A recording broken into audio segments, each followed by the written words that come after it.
اس کائنات میں ایک ہی ہستی ہے جسے خواب میں زیارت ہوئی، وہ ہمارے محبوب صلی اللہ علیہ وآلہ وسلم ہے۔ انشاءاللہ جنت میں جا کے ہم سب زیارت کریں گے۔ دنیا میں کسی اور کے بارے میں کلیم کرنا میں سمجھتا ہوں نبی اسلام کی شان میں بھی گستاخی ہے اور قرآن و سنت کی تعلیمات کا مذاق اڑانا ہے۔ تو ہم تو میرے بھائی صرف آپ کو سمجھا سکتے ہیں کیا کہ مرنے سے پہلے اے مسلمان کر لے اس پہ غور، کتابوں کا خدا اور ہے، بابوں کا خدا اور۔ کہنے کو تو دین سب کا اسلام ہے، لیکن کتابوں کا جہاں اور ہے، بابوں کا جہاں اور۔ جی ابھی پتہ چل جاتا ہے کتابوں کا جہاں کیا ہے اور مرزے کا جہاں کیا ہے۔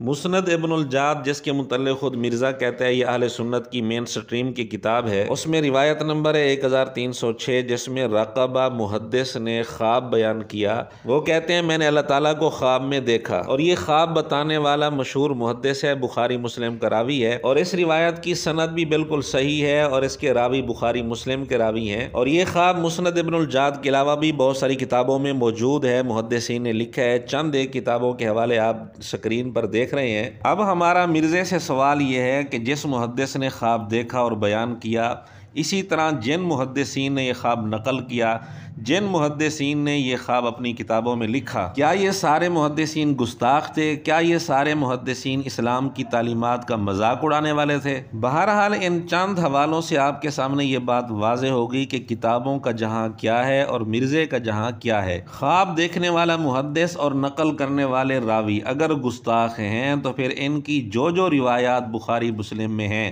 مرزا ان کے متعلق کیا کہے گا؟ اور یہ تو ہم نے صرف ایک خواب پر اتنی ساری کتابوں کے حوالے آپ کے سامنے پیش کیے ہیں، اور بھی کئی سارے خواب محدثین نے اپنی کتابوں میں لکھے ہیں۔